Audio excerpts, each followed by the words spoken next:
Welcome to episode 99 of the Backlot 605 podcast. I'm one of your hosts. I am Casey Kelderman. I'm Brian Mensing. And Brian, if they are watching on YouTube, or if you're listening, well, thank you for listening and watching. Thank you. But if you're watching watching.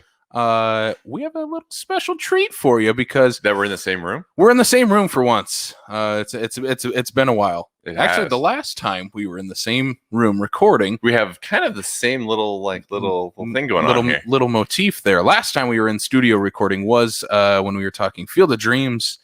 Was that last month? That was last month. Yeah, that was August. Because we talked a lot of baseball during the month of August. We did. We'll do it again. We had next August. We had Steven from the State Theatre joining us for that episode to talk Field of Dreams. This week, as we were talking about The Princess Bride in our final episode of the 1980s fantasy films little series here we are doing in September, we're going to have Allison from the State Theatre here. So the dynamic duo of the Sioux Falls State Theatre are going to make both of an appearance within a month of each other.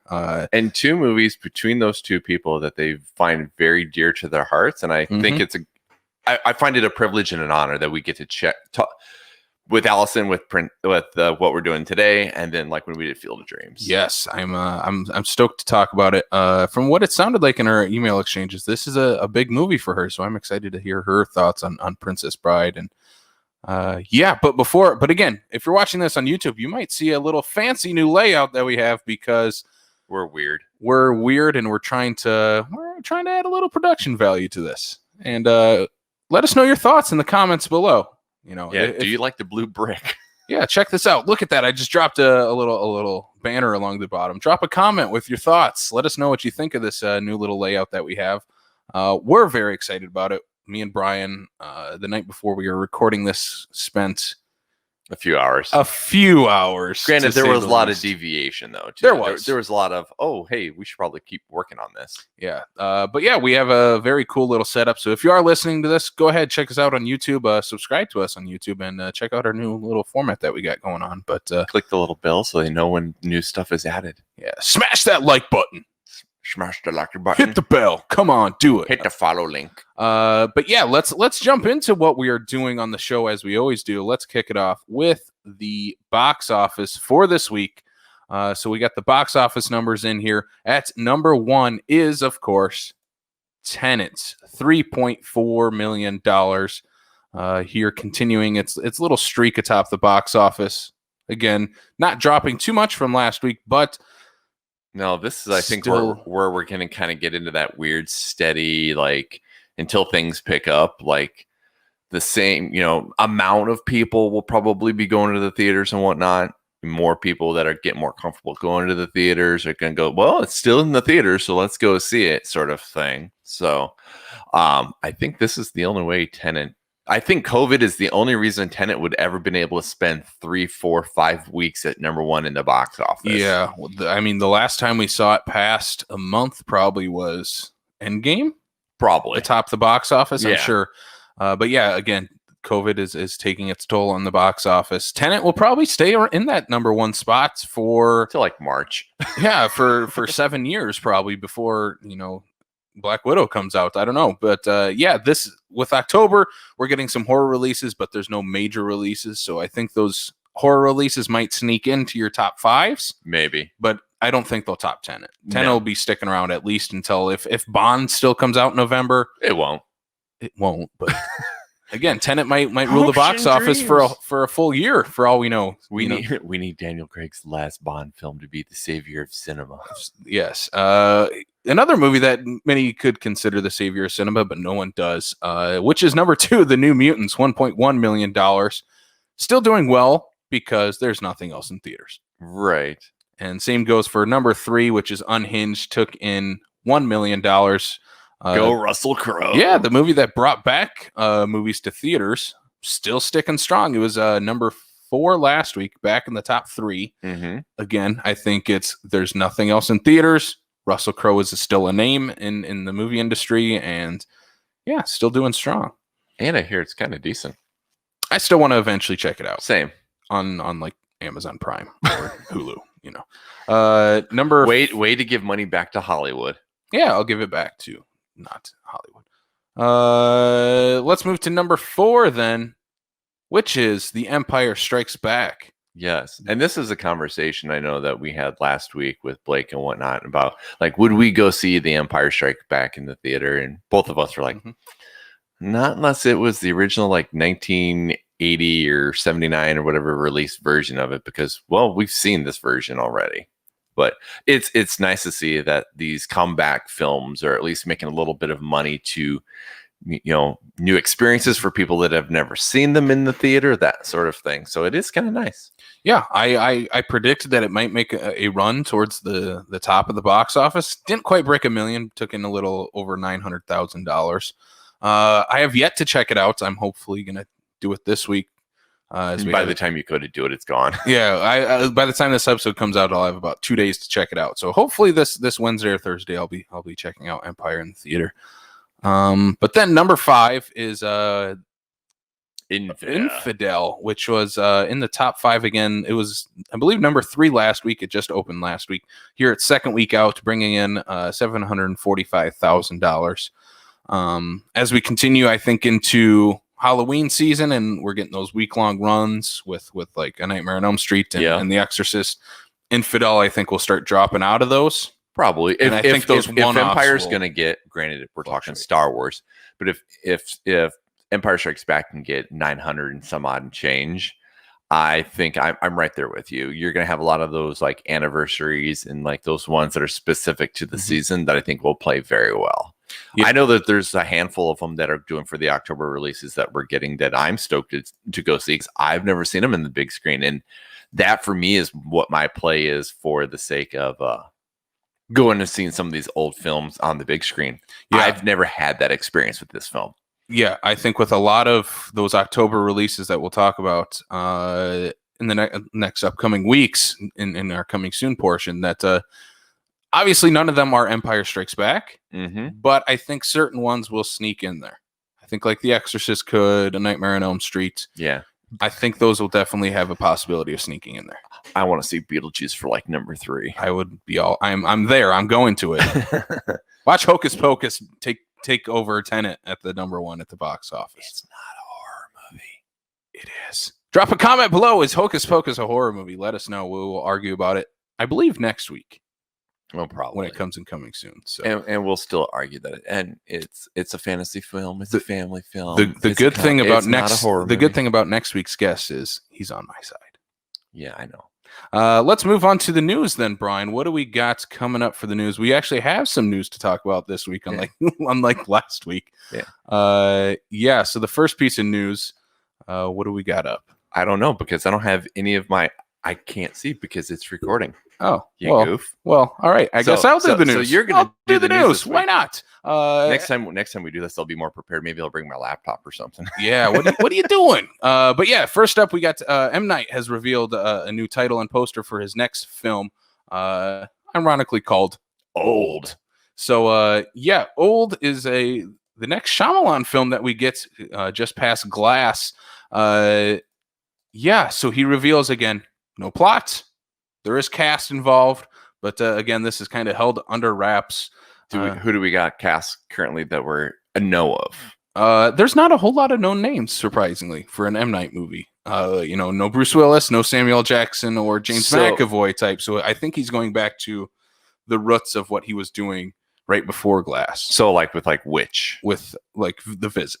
Excuse me. Yes. The Visit. The Visit, or even, Last Airbender didn't have anyone of name in it. Wasn't good, but it didn't have anyone of name in it. Either that, or it could be the kind of thing that we're throwing names out there that are kind of low key. Nobody's really is trying to keep it underneath the radar, and maybe this is his whole twist thing again, where it's not till we see the movie that we're like, oh, holy shit, this so and so is in this movie. That sort of thing. So who knows? It's M. Night, so anything is possible. Yeah, I'm unabashedly a fan of M. Night movies, even if they're bad, even if they're horrible, even if they're The Happening, I love The Happening. Come on. But yeah, I think he's one of those filmmakers where I'm like, I'm going to give you a chance every single time, even if it's bad.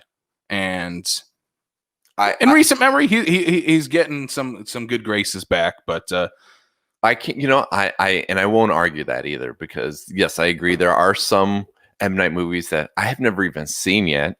But he does try to reach outside the box, has a little bit of fun with it, that sort of thing. So, this would be one. Give me a little bit more. Give me something to bite on, kind of thing. And I probably would be there. Yeah, I'm excited for this. It's supposed to come out next July. We'll see. It sounds like he is quite a ways into production, or I believe it's maybe wrap production, if really I'm not mistaken on what he was sharing on his social media. So I was gonna say, then he's been working on it. He's just been like, this is my COVID movie. It could be. Everybody, all the scenes are being done by Zoom. He was on set. He had a mask on with the clapperboard, so he's been shooting maybe this whole time. I don't know. So Zoom via location, okay? Yeah. So next up, we got here in the news, we got a couple of pieces of comic book movie news. First up is Aldous Hodge has been cast as Hawkman in the Black Adam film alongside Mr. Dwayne "The Rock" Johnson. So Aldous, Hidden Figures is one of the big movies he's known for. What do you feel about this news? I think we're getting a little closer to Black Adam becoming an actual reality. Oh, based on just the DC fandom that was going on and whatnot, I know that Warner Brothers and DC is getting closer to getting this into production. I like this casting. Like, I genuinely like him as an actor. And if memory serves me correctly, isn't this the gentleman from The Invisible Man? Yes. Earlier this year. His name was escaping me at the moment. And I think he did a phenomenal job in The Invisible Man. I think he definitely, DC and Marvel included, both whatnot, they're definitely primed in their positions now to be able to go, okay, we have the clout, if you will, to be able to pull in some of these either fresh names that people are going to see in the theaters, or the big names, like The Rock and stuff like that. So no, he hasn't done anything where I'm like, God, he's kind of a poor actor kind of thing. No, he's good. So until we've got more of what we're looking at and whatnot, it's not like we see him in what his Hawkman outfit's going to look like, that sort of thing, or how big the role is going to be, right, in a Black Adam movie. Granted, from a little bit from what I watched from the DC fandom, Hawkman was discussed back then, so I imagine he probably has a little bit of a significant role, but not necessarily, the Rock size, probably. So he's more of like a pebble. That was a good one. Sorry. I'm still excited for this movie. I think it's about time The Rock finally just gets to be a superhero, because he's a superhero in every other movie he's in. And kind of a superhero in life, if you want to say that. Yeah, I mean, he tore down his damn gate at his house. I mean, that's a superhero. God. That was fantastic. Ability right there. If anybody doesn't know, go just Google it. That the alarm system wasn't working properly. He physically couldn't get out of his gated house, so he literally ripped it off of its hinges so he can get out. He's a real life superhero. So yeah, I'm excited to see that we're getting closer to this movie becoming a reality. Yes, I think we're taking the right steps with certain movies in the DC universe. I think just give me a cameo with Zachary Levi, at the very end. That's exactly where I was going, because Shazam is for me easily the best DC universe movie. Like, I love that movie, and to see more within that little section of the universe, I'm all for that. Yeah, because I think that was a perfect tone for the DC movies going forward. And the part that I think is absolutely hilarious about that is that when we first heard Zachary Levi was going to be a superhero movie outside of the MCU, you're like, okay, what little nerdy kind of character is he going to play? Oh no, he's going to play a superhero like Shazam. You're like, Zachary Levi should not work. And that movie was fantastic because he played the role of a child so well. Yeah, I dig that movie. Yes. So I'm hoping that we know that Shazam and Black Adam aren't per se in the same dynamic for the Black Adam movie, but I'm hoping that we do get at least a connection to it. Next up, in our last little piece of news that we got here, I mean, we said for a while we weren't going to talk about these, but now as they're kind of getting more few and far between, we'll talk about some more delays. Here's a big one that just came out this week. Marvel Studios and Disney have announced that they will delay Black Widow to May of 2021, a full year after they were originally planning to do this. Remember back in March when we thought Fast and the Furious was crazy for delaying a year? Right. Now everybody's doing it. Universal's like, you know what? We're just gonna do, but at least for Universal, like they put themselves in the spot where they know that the Fast movies work.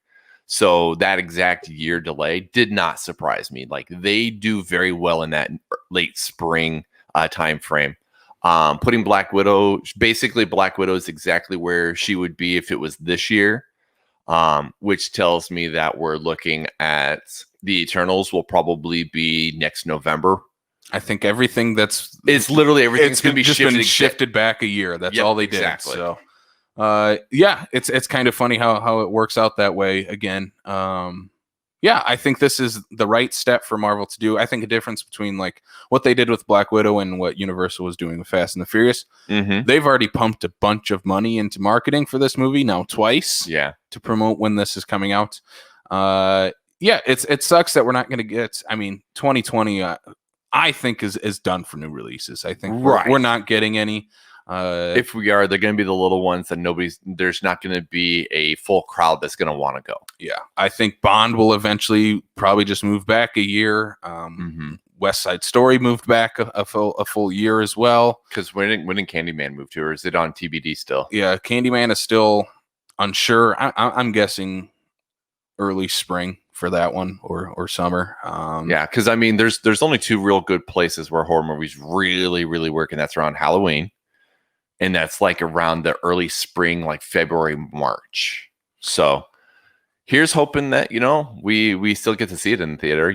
It could be one of those movies where the studio is just like, we need to hand this off and move on. So I'd like to see Candyman in the big screen. And the director was talking about this. She had mentioned like this is the movie like I want it to be seen in the biggest screen possible. I don't want it to go to streaming, and I don't think they would probably do that. I think it is prime for a big screen release. So, let's move on to coming soon then. Yeah, what do we got coming soon? We have quite a list for this week. First up is the movie Spontaneous. Did this come out of nowhere? This was not I have no idea. I've never heard of this until this week, but so it was spontaneous to you even. It was spontaneous. This hits theaters October 2nd, and then it is going for the dual VOD a few days later, October 6th. So this would be the kind of thing that we would see potentially at the West Mall, but not at the Century. Probably, yes. It is a teen romance movie. Again, we need 3 more of those in the theaters right now because that is all that's in theaters besides Tenet. And in a setup where people start inexplicably exploding. Okay. Now I remember this trailer. Yeah. Okay, never mind. Okay. It stars Kathleen Langford, Charlie Plummer, and it is the directorial debut of Brian Duffield, who is the writer of The Babysitter and Underwater. Interesting. I enjoyed The Babysitter. Still need to watch Underwater. Now, all of a sudden, as soon as you said people were exploding, I'm like, oh, yeah, this is the movie that Paramount was getting flooded by digital movie fans where somebody screwed up and put the Movies Anywhere logo at the very end of the trailer. And we're like, but Paramount's not a Movies Anywhere provider? Well, we'll see. Yeah, I think this looks fun. It does look fun. I mean, I will give it that. I don't know if this is myself personally. Something I would go see the theater with, maybe. But this is definitely one that looks like it's super fun. They probably had a lot of fun making this film. Yeah, this it has a very similar tone to The Babysitter. I made a joke when we were watching. I was watching the trailer last night while we were messing with this new system, but I made a joke about look, another dying teen movie. It actually looks like a fun version of that. So yeah, I'm looking forward to eventually watching this. I'm not going to watch it in theaters or on like VOD because it'll probably be $20 on VOD. So so that's Spontaneous. Next up we have The Boys and the Band, which hits Netflix on September 30th. So brand new Netflix original film as Brian loses his sunglasses. It is a movie adaptation of the award-winning play from producer Ryan Murphy. It is about a group of gay men who get together for a birthday party in 1968 and then dare each other to call their exes. Interesting. It stars Jim Parsons, Zachary Quinto, and Matt Bomer.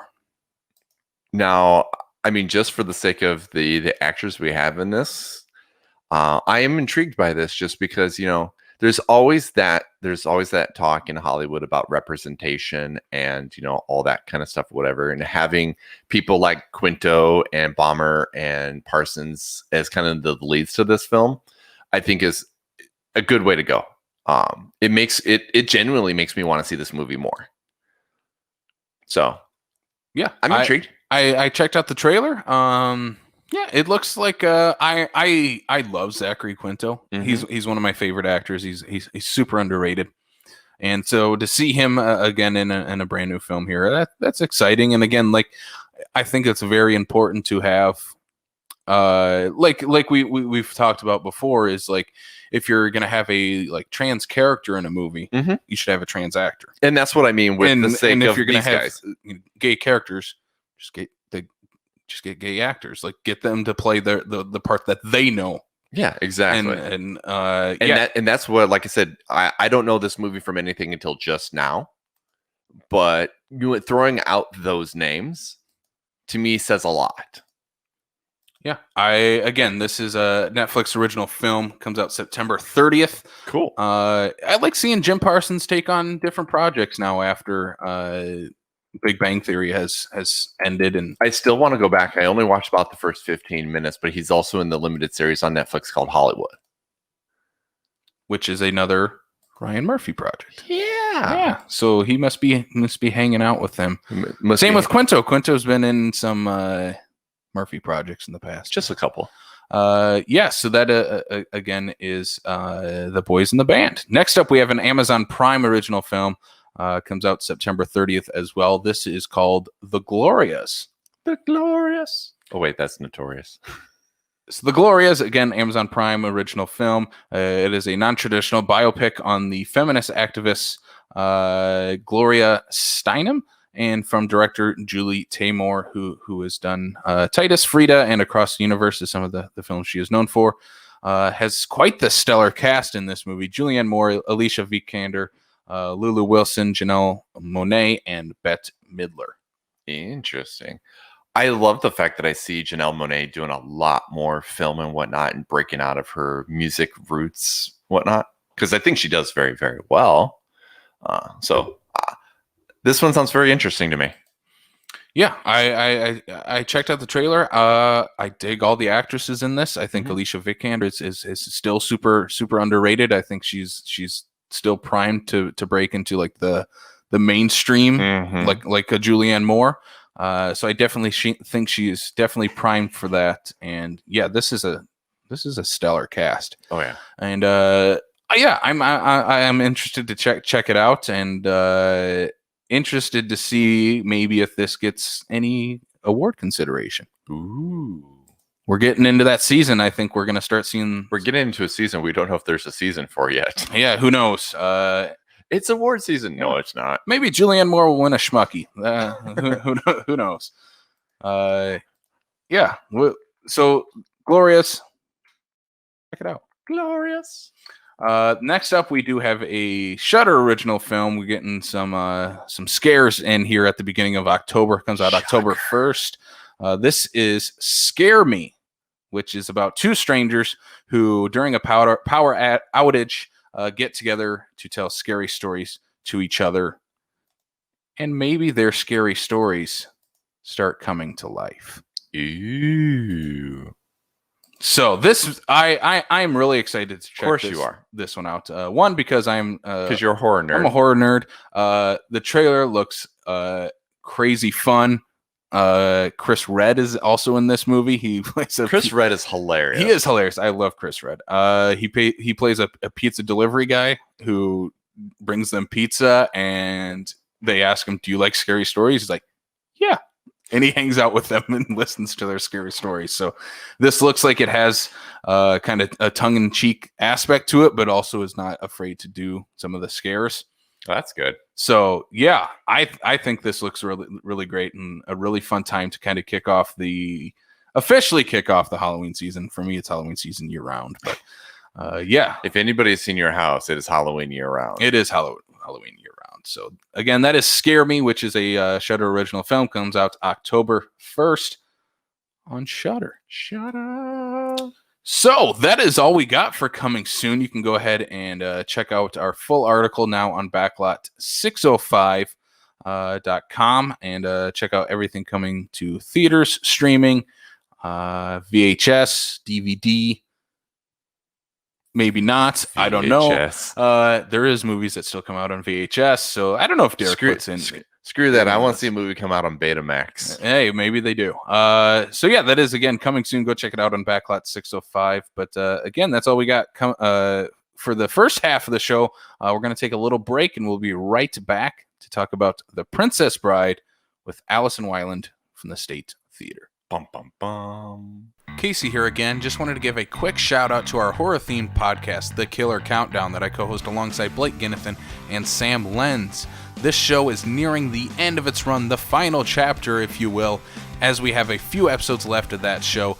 So be sure to go check out some of our latest episodes, including Best Final Girls, Best Creature Features, Best Horror Scores. Again, this is nearing its final run, which we will announce a little special something that we have planned for this final chapter.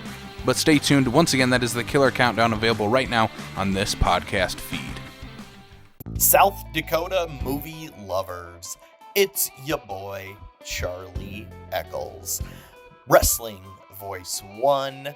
I'm just coming on here to give you a quick plug here. In a couple of weeks, Sioux Falls, South Dakota's one and only convention for nerddom, geekdom, whenever you would like to talk about it, is going to be hosting its first online convention, SuperCon Line.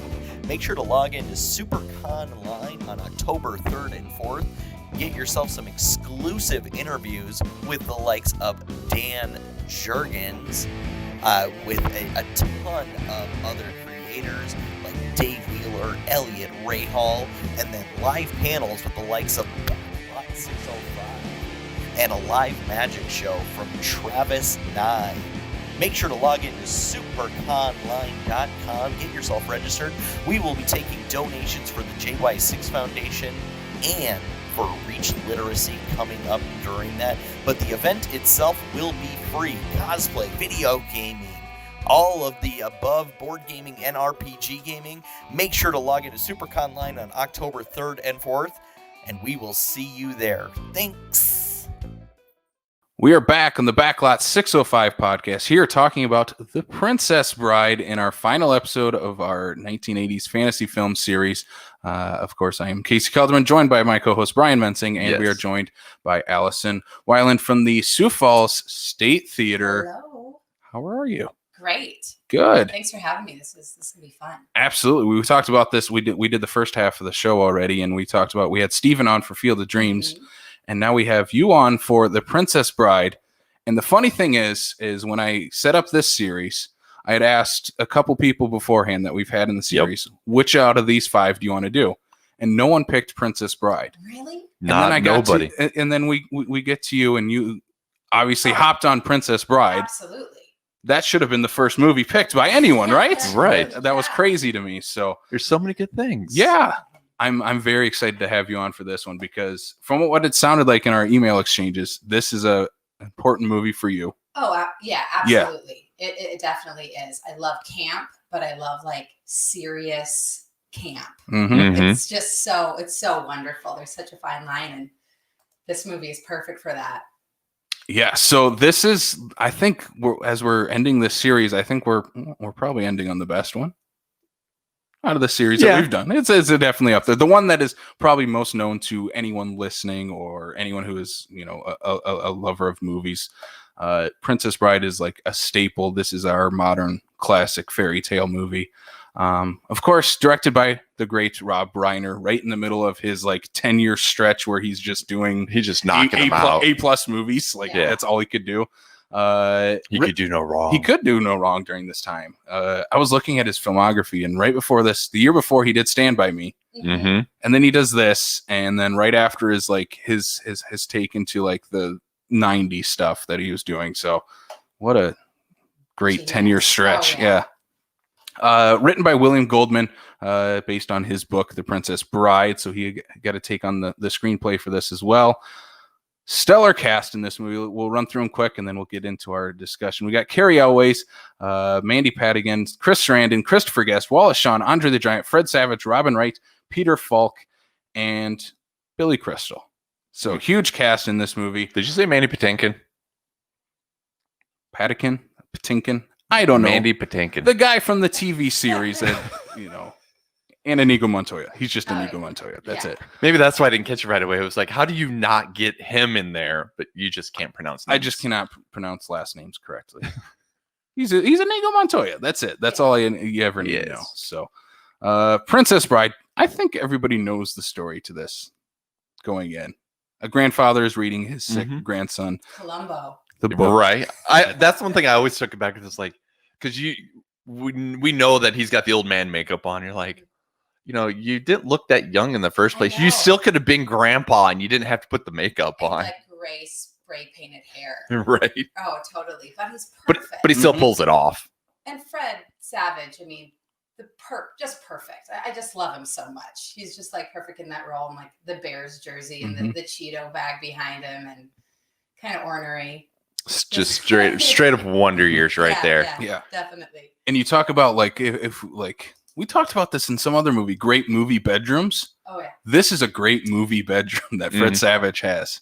Yeah, it was perfect. Because like you mentioned, all the stuff like behind him and like the Cheetos bag, and he's playing the old arcade game on his TV, and yeah, that's a great. It's like a baseball game he's playing. Yes, yeah. That looks so familiar. Yeah. It's like whoever was like their production designer is like, you get an A+. Yeah. So Princess Bride. When was the first time you guys watched this movie? Do you remember the first time you watched it? So again, what year is this again? 1987. 87. So I would have been 9. I don't know. The part that, as much as I absolutely love films, I can honestly say is either I don't remember them, or we just didn't go to the theaters a lot when I was a kid. That's probably, again, one of those ones where I was definitely a child of VHS, whether it be going to the rental store to go rent the movies, or back then it took like 2 years for movies to come to home video. Because heck, I remember the very first VHS we ever bought was 1989 Batman. So more than likely it was probably everybody back then had HBO, because that's how you got your new movies before you could go buy them, is you got them on HBO. So it's probably HBO or rental or something like that. It's probably 2, 3, 4 years after that. More than likely it was probably the earliest I ever saw it. Yeah. I mean, I remember rewatching it and really understanding like the comedy in college. We rewatched it. I had a roommate who had never seen it before, and it was one of those things like, what? How have you not seen this? We are watching this right now. Yeah. So going and renting it and then being like, this is so smart and funny. And, it was way more than I could have ever expected. I'm like, this is a classic. It's one of those ones that as a child you enjoyed, as an adult you're like, okay, I understand it even more. Like there's so much adult comprehension to this film that, there's certain aspects of it that may have aged a little bit, but you cannot not want to keep watching it over and over throughout your life. Yeah, I did not watch this until I was in high school. Yeah, so I was late to the game. You're also a little baby. I was a little baby. This was 1987. I was long ways from being born. So yeah, when I watched this the first time, we were at a movie party at a friend's house, and we all loved Monty Python and the Holy Grail. And how do you go from Monty Python to this? That's where I'm kind of wondering now, looking at it, because we loved Monty Python, they're like, well, you got to watch Princess Bride then, since it's a very similar thing. And I watched it then in high school. I'm like, this is not. It's a medieval movie like Monty Python. That's about as close as like the comparisons would be like Holy Grail, and they're medieval. Yeah. and they're comedies, but they're very different comedies. And I Little think bit. the first time I watched it in high school, I'm like, this isn't for me. I don't know what's going on. This isn't like Monty Python. And that's probably why you had the stigma, probably, is because you're going into it with a certain Thinking it's Monty expectation. Python. Yeah. And you got done with it and you're like, well, that sucked. Yeah. Because you're thinking, well, it's supposed to be like this. If you would have gone in probably blind, you probably would have had a better appreciation for the film. And that's how I went in this time, going in. No, this isn't Monty Python. This is Rob Reiner doing a fairy tale movie. Mm-hmm. Much better this time around than in high school watching it. But the one thing that stood out to me this time watching it and was my only connection to it in high school was Andre the Giant. Oh, yeah. Because I grew up big wrestling fan. Yep. I obviously knew Andre, loved Andre growing up. And now watching it this time, I want to start there because I think Andre's the best part of this movie.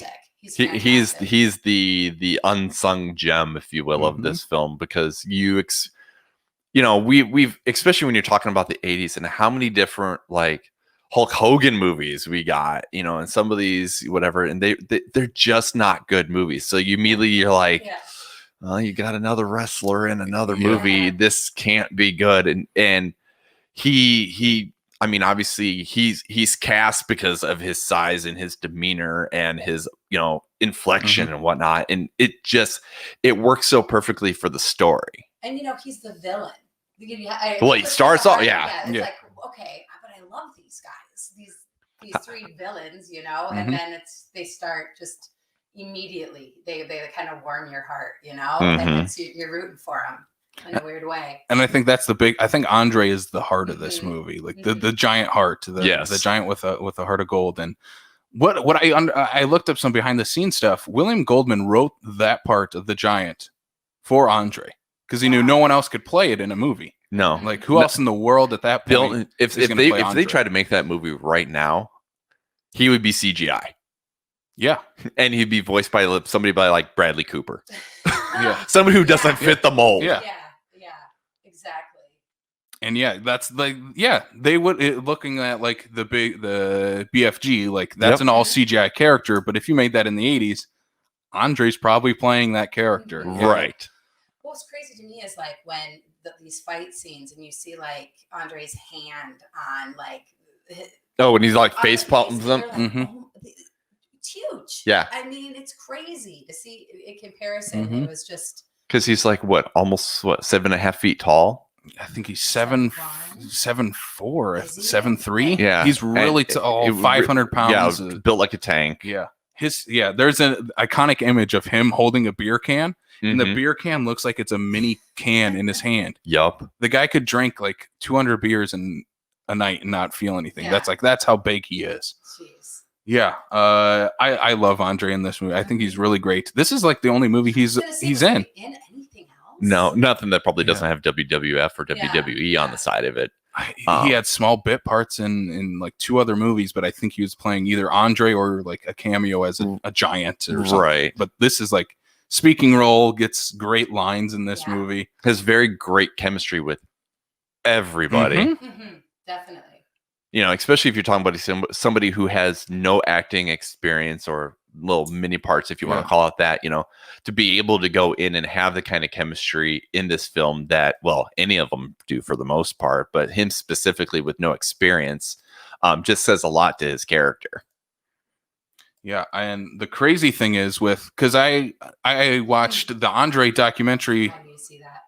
That was on HBO, I think like so. A year or 2 ago, and they have a big portion about Princess Bride in it. And the thing is, like they hired Andre because of his stature, and that way he could do all the giant stuff, like do the fight with Carrie Elwes, catch Robin Wright, like at the end of the movie. He couldn't do any of that because he's at the end of the point of his career. He was just old, not necessarily old, but I mean, he was just the giantism was taking over his body. He couldn't carry anything. So every stunt in this movie, he has like people like helping him out, propping him up. The wire work with catching Robin Wright, like he couldn't carry anyone. They so can have a stunt double for him. So he's got to have some assistance. Yeah, that would be a big stunt double. Yeah. Let's jump into some of the other characters. I want to talk about the other two guys that he's with, hanging out this entire time, Wallace Shawn and Inigo Montoya. Yeah. Mm-hmm. Because Mandy Patinkin is amazing. Like anything that I have seen him in, I mean, even as recent as like, was it Homeland or whatever, the Showtime show.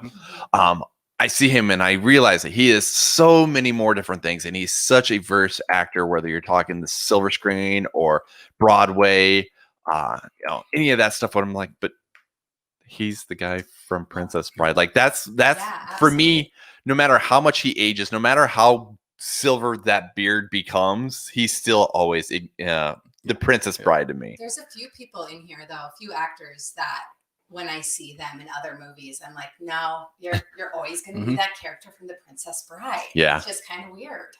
Wallace Shawn is that for me. Yeah. Like every movie you're in, you just need to say inconceivable, right? Right. That's your line.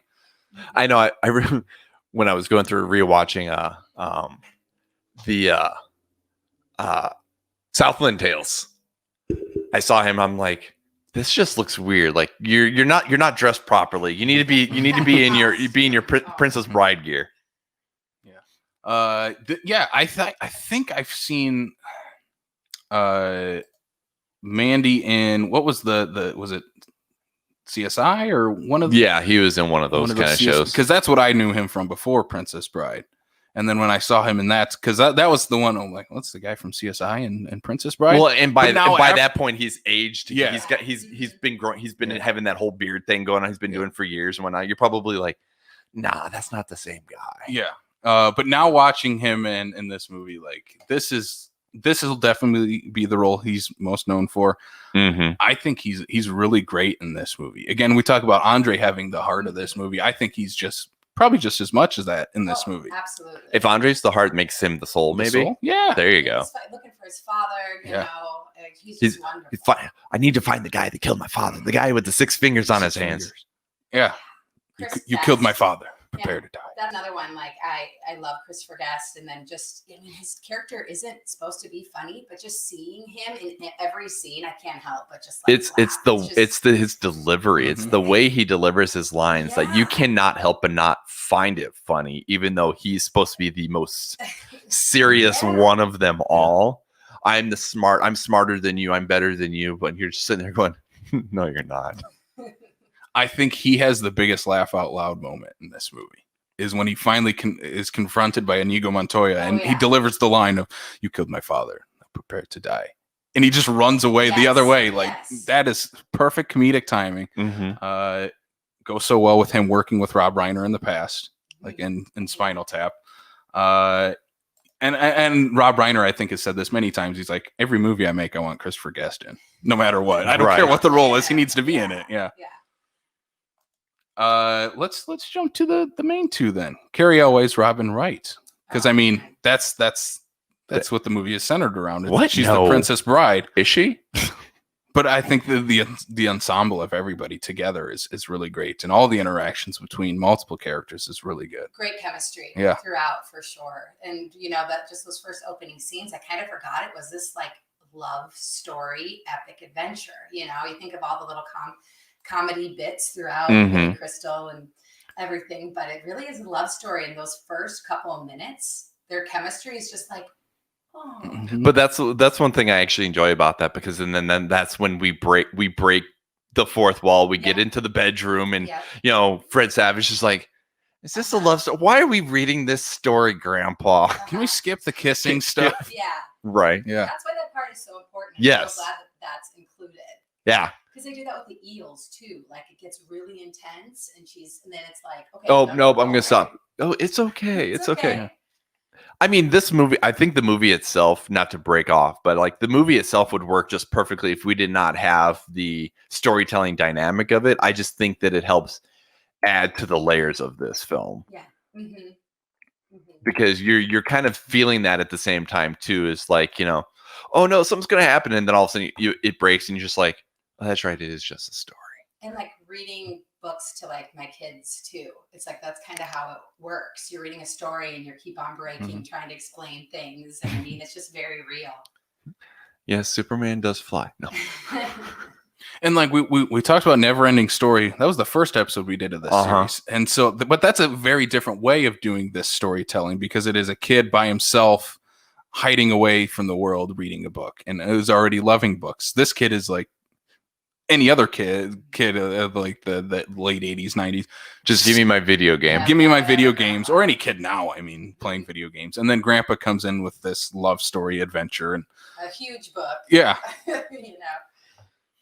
know. Yeah, but Fred Savage is really good in that. Just his early acting roles. Yeah, like he's one of those great child actors. Yeah, and like when you talked about the eel scene and he's like gripping the blanket, it's just a little thing that he does, and he's really great in it. Now, that's a scene I totally forgot about. When she goes in and then seeing the eels come, I'm like, that's really scary. And the rats, the forest rats or whatever we call them. I mean, are those like people in there? Yes. Or what? Yes. Because what else? I mean, their fight scenes. I mean, at most you would have had maybe animatronics back then, but you guarantee that that's somebody in that. Yeah. It's people in the suits. And that was just like, this is awesome. I love like puppetry and like a lot of these fantasy 80s, early 90s movies because I just think it's, I don't know, it just looks great. Jim Henson needed the work. It reminded me of last week's movie Willow, where they have the like running dogs through the village. Like it's a lot like that, and I think the 80s movies definitely took from each other, but they all work in their very, very own way. I believe this is Robin Wright's first movie. Introducing. Yeah, I think it's her first film. She's got to be like, who even knows? Yeah. She's like 12 back then. But just a babe and so perfect. I mean, she kind of got away with like this role not defining her, unlike a lot of which is saying a lot. Yeah. Granted, I think that a few years later she gets in Forrest Gump, and I think that's what everybody remembers her from. She got overshadowed by a Tom Hanks movie. I mean, she's one of those. Again, this is like in that time frame we talked about with Rob Reiner. This is like peak Robin Wright stuff, starting here and going to like Forrest Gump. That's a big stretch of years for her too. But Cary Elwes is really good in this movie. I mean, I think I know him probably more for Saw. I was waiting for that, but that's just because of when Saw came out to when your introduction to The Princess Bride is though too. Yeah. Because I remember going to see Saw for the very first time, and I'm like, it's the dude from The Princess Bride. I bet that's like what 80%. Yes, that's what most of us probably did. Which, he'd pop for me. He'd pop up in different places here and there and whatnot. Like for instance, like he's in like American Psycho, that sort of thing. You these little things that pop up and whatnot. But otherwise, you're just like, wow, I haven't seen you in the full fledged of a movie in a long time. And then you go from like Princess Bride to like this. And then but he's a stage actor. A lot of these people in this film are known for their stage. Which is one of the reasons why I think The Princess Bride actually probably plays off as well as it does for the sake of the fantasy aspect of it, is because of how many of these people are stage actors. Like there's a lot of that production value and a lot of that way of making a play and a performance like that I think translates very well to this film as opposed to like your traditional filmmaking. Yeah, that fight scene. Yes, the sword fight is just that is straight up. That is like straight up like if you were to go to like Broadway or something like that, where they would have the set built out and everything like that. That is perfectly like we know we have 20 feet that we can work in. So here's how we're going to work on it and whatnot. So that, yeah, exactly. That fight scene is straight up just like you could probably recreate that in 2 seconds and put it on Broadway in no time. Yeah. And, his hand is behind his back and they switch hands. I mean, it's just these little things that add to it. It's just wonderful. And it's got to, besides like the kind of cheesy flips and stuff like that they do, which is you need to have that. Fun. You got to show that you are as good as you say you are. But it looked like it was them doing a lot of that swords play. They probably could have been. They were a lot younger back then. I saw an interview with Reiner about the movie.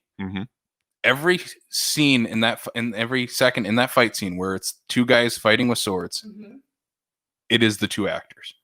The only thing that's in that is the flips. Yeah. That is not Carrie Always. But I think that was why they almost put it in there. Yeah. It's like, like something just absolutely ridiculous to break it up. Like we can't take the mask off you until we get to this part of the movie because we need the stunt double to do your backflips. That's probably it. But Carrie Always has great like physical comedy in this too. Like when he always has though. I mean, look at some of the other stuff that he's done though, like Hot Shots. I mean, he's done it before. It's not like he's foreign to it though. But what year was Hot Shots? Is that after this? Hot Shots is afterwards. Yeah. Because again, I remember watching Hot Shots and going, "That's the dude from The Princess Bride." That's a big thing too, with just being a stage actor. Is being able to bring out your whole body, not just this part of your face. Right. Using it all. Which is probably why Mandy Patinkin works so well too. Yeah, that's like one thing in this movie where they ride a fine line in the comedy where it's not too over the top like a Monty Python, right? Which is what I was expecting the first time I watched it, but it's just a very subtle comedy. And I think one thing Rob Reiner said about this is he told every single actor, and he said, "All right, think of it this way: you get a deck of cards, and you're about to show someone the card, and you peel it up, but then you put it back down." You never show them what the card is, but you're always going to ready to reveal it. I'm like, that's such a great thing to tell your actors. Yeah.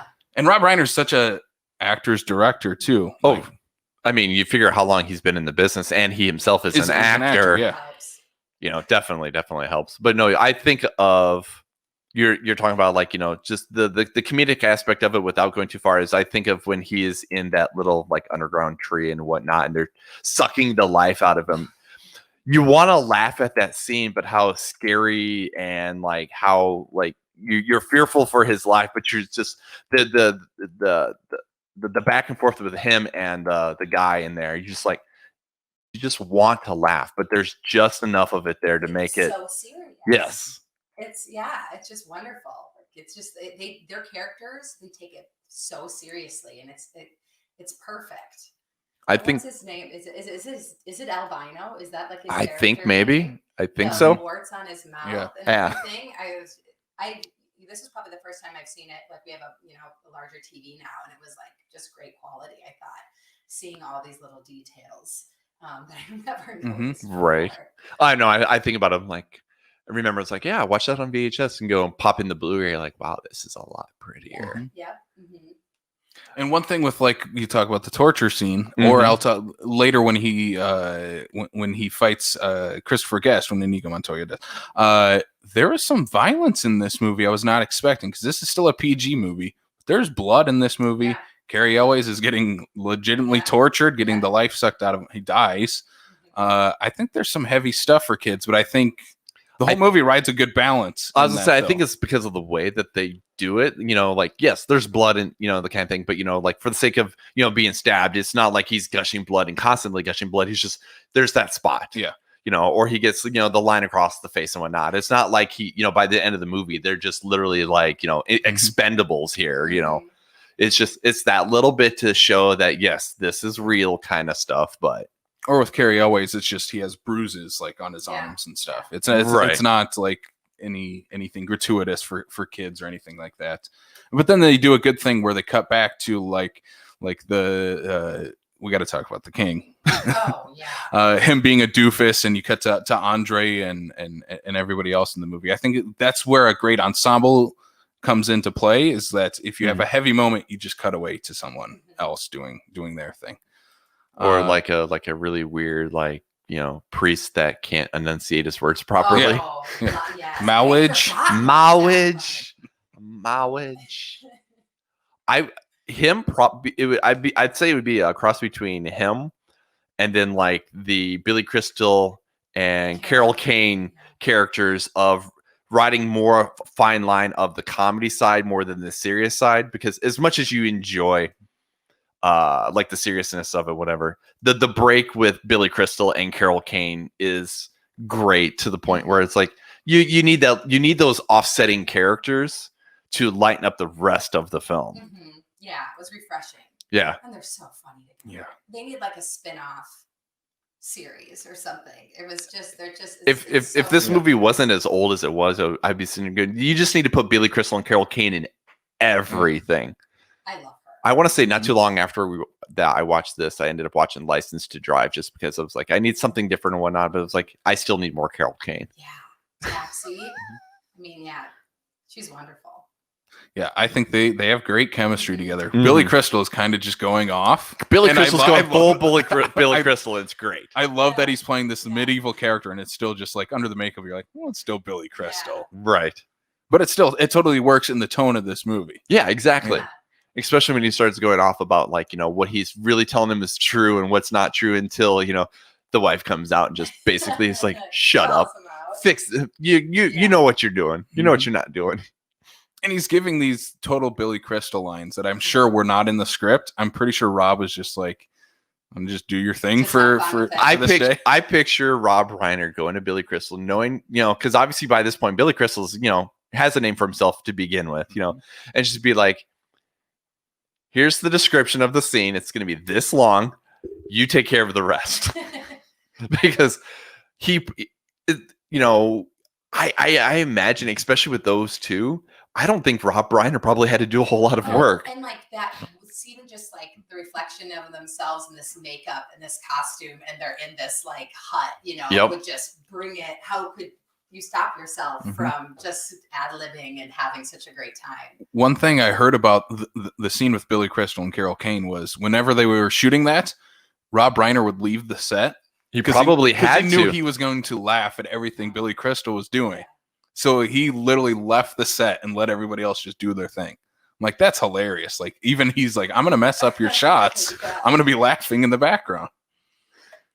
Yeah, I think Billy Crystal is in the movie quite like if he's in it too much, just enough. It'd be too much, but yes, it's just enough. Yeah. But Chris Sarandon, I just watched him in a very different movie, Fright Night. But then taking that, he's very much the same character though, except he's a vampire in that, and he's a doofus prince in this. But it's still the same thing. He's using his great looks and his charm to woo everyone, but still he's just kind of a big doofus. A little bit of a douchebag going on there. Well, yeah, he is. But I think he has some great lines in this too. I think everybody, like the comedy is spread around to everybody in this movie. Yes. Like there's the scene like right after Carrie Elwes dies, and it's him and Christopher Guest outside of the tree, and he's like, well, I'm really busy today. I got a wedding to plan, a wife to kill, and it's just the way it's so deadpan. The way he delivers he just delivers it like it's nothing. Yeah, like it's just another Tuesday. Mm-hmm. Or the big final confrontation between our main bad guy and our hero is he just gives up right away, and they tie him to a chair and leave. Yeah, like he's not a big hero. He's a big doofus. He's not a threat. No, and I think that's a really great comedy in this, because we already got our fights with Inigo getting his revenge. Right. Like throughout the movie, that's the fight you want to see. Sure, you want to see Wesley rescue the princess, but you don't need to see him fight the prince, because the prince is a big doofus. So I think of it this way: is I think that if you try to go through like another sword fight or another thing or whatever, it's going to take away from the magnificent scene that was with him and Mandy Patinkin. Because I mean, if you figure when he kind of goes through his trials, if you will, between Mandy Patinkin, Andre the Giant, and then what's his face's name is escaping me. Sean, yeah. Thank you. Is you kind of go through like the agility, the strength, the smarts kind of stuff and whatnot. And I think it would have taken away from that to be like, well, we had the trials before you even got there, but now there's like the final boss. Like looking at Mandy, looking at the before that, he wasn't smart, he wasn't strong, and he wasn't as agile. It's like it wouldn't. I don't think it would have played, and I think it was a smart move, not actually. Basically just be going, yeah, you do suck that much, and bye. Yeah. And it's like, then if you have to have a fight between him, the Chris Sarandon and Carrie Elwes, then you need to make Chris Sarandon like Andre and Mandy and Sean all together. Yeah, and you would need to have had to have started that from the beginning. Yeah. But I think it's a great thing. Just he gives up. Yeah. And I think that's such a great little just like bit. Yeah, I'm done. Yeah. And then Andre obviously ends the movie, just finds the horses. There's 4 of us. There's thought we could get out of here. And I'm like, I love Andre is great in this movie. I think every little line he gives is so heartfelt too. It's so great. I won't lie if I don't say that when I watched that movie. I did think I'm like, oh, those poor horse, that poor horse, whatever horse Andre gets. Was he riding the horse though? That might have been the stunt double. Probably. Just for the horse's sake. Yeah. Yeah. So do you guys have any other things you want to bring up for horses Princess are tax? I have to say, one of my favorite things that's always stuck with me is the wine poison scene and how they go and he breaks down the logic. What would you pick? And I love that, how he delivers it. And it's pretty intense. And he's so confident. I'm hoping either one of two things. Either he is as good as he is, and to be able to memorize that, because that could trip up anybody. Or if it was just Rob Reiner going, here's where we start, here's where we need to end. You figure out how we get there. Because that even just watching it over and over again, you're sitting there going, okay, I can keep up with this. So which goblet's got the poison in it? When he just drops dead. Yep. I'm like, perfect. Yeah. And I love that comedic aspect of it, where he's just all like, yep. And he's just laughing, his great laugh, and just tips over. Yeah. I forgot how little he was in this movie. Yeah, he's not in it a whole lot. I forgot he was not in the third act. That's why I was kind of surprised when he, keels over. I'm like, oh, that's it? Because you really do kind of think of him when you think of this movie in that costume. But Inconceivable. Which I agree. But you figure the way his character is built and designed, he would have been useless in the third act because Andre is just basically he understands he's just the hired muscle, and he's just going to go where he needs to go. He's not a bad guy. He's not a good guy. He's just and then Montoya is just more like I'm not a bad guy. I'm just trying to find the guy that killed my father. And then once that's done, so those two at least had purpose through the film. Whereas, the other one, he's just like, I'm better than you and I don't care. And, like he has no purpose in the third act. So killing him off in the second act was probably the best way to go anyway. Yeah. I would have liked to have seen him just come back or something. Like maybe he could have got the horses or something. No, I was going to say watching him banter with Billy Crystal. Yeah. Oh boy. That's where they could have met up with him. His body could have been brought to what was his name? Magic Max? Yes. I was going to say Magic Mike. Magic Mike, yeah. That's a whole different film. You guys done that one yet? Let me know. Not yet. We got to start getting into some dance films. Yeah. Oh yeah. That's going to be a rough month for Casey. Magic Mike. I got to watch Magic Mike. Bring it on and step up. Get some Channing Tatum in there. Dancing, Footloose. See, I could do the older stuff. Grease 2. Fantastic movie. It has the bowling alley scene. It's a great scene. But yeah, anyway, Princess Bride. Yeah. Do you guys have any other final thoughts on the movie? I think we gushed about it. I was gonna say, what can we not more say about other than this is just a great film? And I mean, there's a reason why I own 2 different versions of this at home. And it's aging well. I mean, some of these movies that you look back, yes, and think I'm going to go back and watch, and you're like, oh boy, what was I thinking? But it's the comedy. I mean, everything. It's still spot on. And I think for the sake of it, it was at a time before everybody started getting into the CGI aspect of it. So everything is practical. Everything is, is exactly to the point. Because I was saying to them here a couple weeks ago, as I was rewatching like the Blade movies, and the first Blade is like 98. I'm like, the CGI does not hold up at all. Yeah, like it's so true. And that's the great thing about this. It's all practical. It's all practical. It's either a set or it's a location. Yeah. It all works. So, and that's where like the practical effects, though they may have aged in a sense, but because of the period piece that the movie is, it's easier to either ignore it or just not notice. And I would say that the hardest part would be the rats, just because they look funny in the face. But outside of that, like nothing else really, because it's a period piece, you're not sitting there going, this doesn't look right. No. Yeah. It all that stuff works marvelously for this movie. See, I think that's what any period piece movie like has the advantage of, is like if you take modern times or technology or anything like that out of it. You know, they've aged much better. It's like when we rewatched the Patriot, I'm like, that works because I don't have to worry about him popping up on a cell phone that hasn't existed for 20 years.